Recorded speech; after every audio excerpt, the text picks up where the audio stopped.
I did a quick search for an SX-17 and there's not any out there anywhere. I even did Holocrafters SX-17 for sale. Google would love to take that. Found a tube set and a manual, but no rig. I did find an SX-18, but it's on some screwball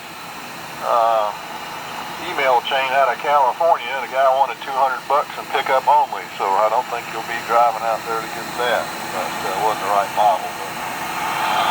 So I'll check my source. That's a big seller of odds and ends up there in Swannanoa, hint.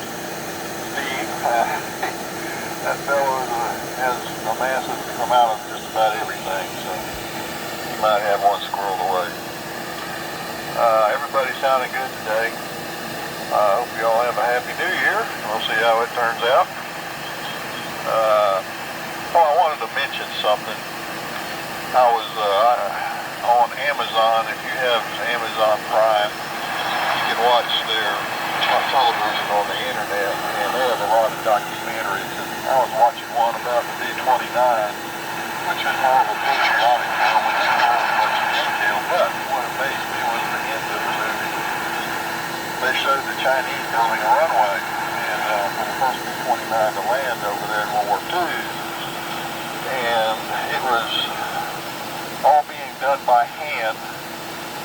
They were hand scooping up rocks, putting them in a wicker basket and carrying them to the construction point where they were hand placing these rocks that were basically almost all the same dimensions, and hand placing them and stacking up the sub road bed for the runway.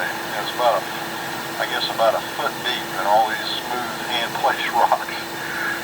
And I was just amazed. It was like when they were building the Continental Railroad there, and they had all the Chinese doing all that work, and here they are still doing it, and probably still doing it today in parts of that country. But if you get a chance, if you got Amazon, take a look at that. And you don't have to watch the whole thing, but check the end there. It's just absolutely amazing. The manpower used to build that runway, and at the same time, it was like the Egyptians, the pictures of the Egyptians using people to build the pyramids. They had 500 men pulling this giant roller to flatten it all out. No tractors, no nothing. It's all manpower. So that's a tough group of folks. All right, back to you, VK4VWD. W4 Mission. Okay, Charlie, very good. This is K4VWD. Well, Freddie signal, Ray signal, Richard signal are all plugging my meter occasionally. That's 40 over. So, band conditions are pretty good, I would say. And Charlie, don't go to a whole lot of trouble with that SX-17 because I'm concerned about the weight. I think Buddy mentioned it. If it weighs over 40 pounds, I'm in trouble. So anyway, I'm just curious about it. I'm especially curious about the second meter. But there are other receivers that have too. But if you look on Meir's communication receivers book, I think that's an SX-17 on the very top up there. And you can see the disc that goes around for frequency, and you can see the 2 meters.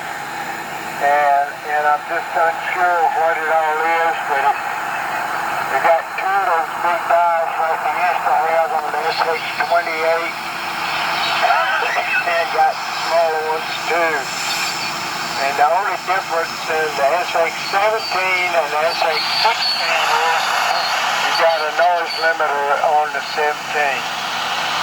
But it may weigh too much for me.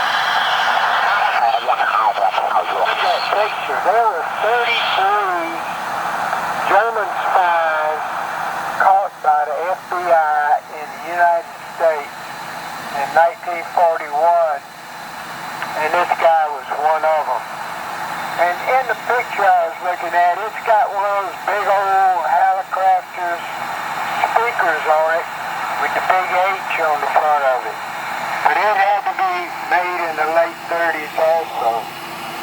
So it's just some very interesting reading. And let's see, I think what I have scratched out so far is Dave and George and Richard and Ray and Glenn. And I don't know whether Joe's going to be there or not, but I'm going to try him, and we will try to go around again because it's not 10 o'clock yet. So, Joe, are you there? W4WZ, this is K4VWD.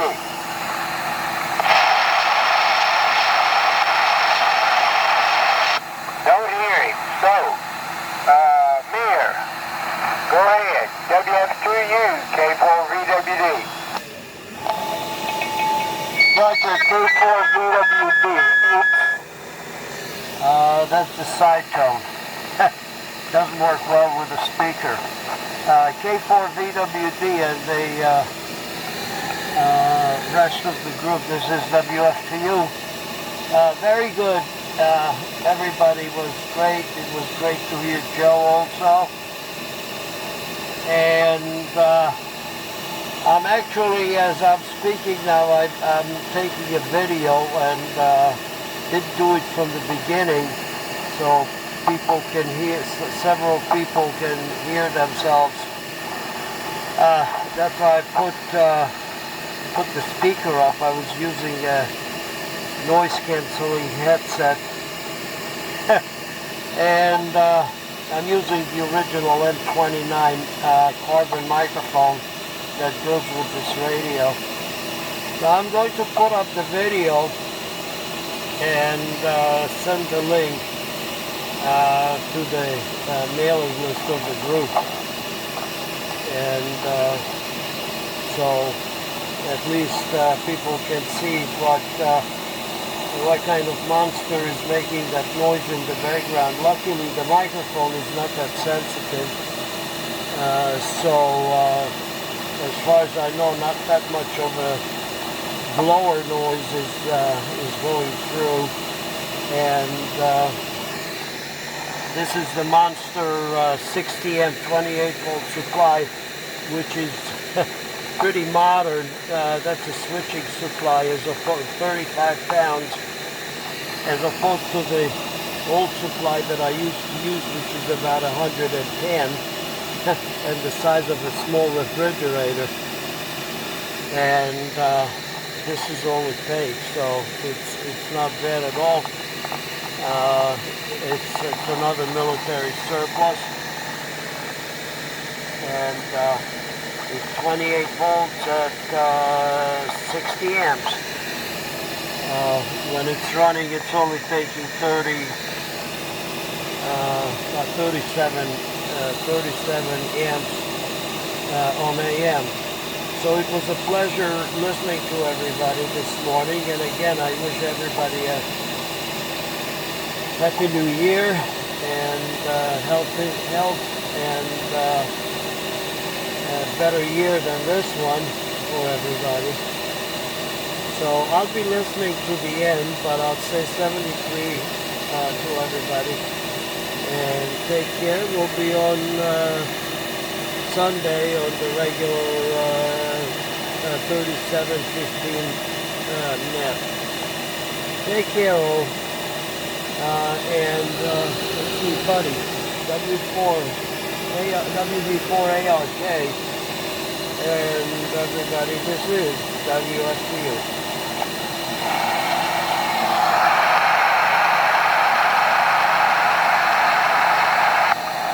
Well, I guess Buddy signed also. So we go to Steve. Go ahead, Steve. This is K4VWD. I'm still here. Oh, I'm sorry, buddy. Meir turned it over to you. Okay. Meir was fading into oblivion there at the end. I don't know what was going on, but I thought George was still on, but I guess not. I thought Brian was still here too, but Brian might have some more input about this subject. But Ray Osterwald was in the hospital, and in his email to me, he said he hopes to get the January, I guess the December issue of Electric Radio out in January, so that should be upcoming.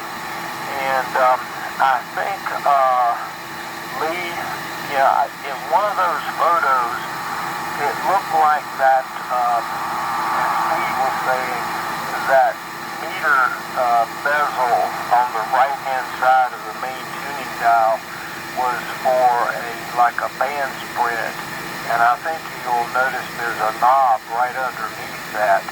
And it looked like in one of the photos, like if you maybe was trying to figure out what it was, you might have thought it was a meter, because it looked like there was a vertical line there, which might indicate that the meter pointer, was indicating something. But I don't think that's a meter. It's a hash mark, index mark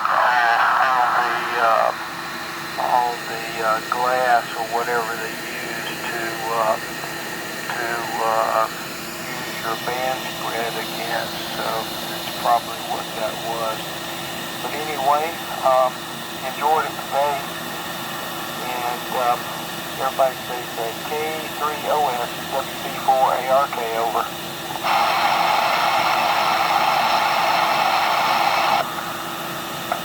I think Gary has signed out, so Steve, over to you, and then Brian, and then Charlie. Go ahead. All right, real good. N4LQ. This is my last round, so I'll say good morning. Everybody have a great weekend, and we'll see you Sunday next time. Over to Brian. N4R, N4LQ. Okay, Steve, very good. N4LQ and the old friend Brian or back for round 3. Well, very good on all. Thought that everybody's been great. Everybody's radio sounds terrific, and I was going to turn off the amplifier here and copy the one, but still are quite good enough. So I'll save that test for some other time. But I hope everybody has a wonderful next day or two inside the shack working on projects, staying out of trouble, and look forward to the Sunday open. So I'm going to give it to Richard just to see if Richard's still here, or Ray, and then we'll get working on down there. Thanks again for running the test as always. So Richard, you there, W4W with the group, and 73. Well, Richard signed out, so did Ray, and so did Glenn. So it goes to Charlie. So go ahead, Charlie. Okay, Lee K4VWD, W4MEC. Brian, you are solid 20 over. And if you're using a carbon mic, I think you need to whack it on the table. It sounds like you're struggling there. So you might want to put on a headset and listen to it in a receiver and see what I'm talking about. But you got a good solid carrier, not a lot of audio, and it's muffled. And I tried different positions here on the 170A on the filters, and listen on upper sideband, lower sideband, and nothing helped it. So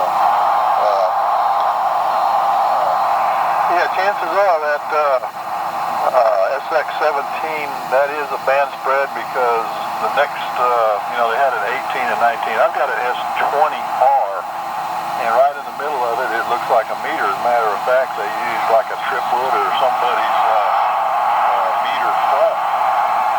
It looks exactly like a meter, and it is a band spread dial. That's where the dial is for the band spread, and the main tuning is over to the left. The speaker over to the right. S20R has no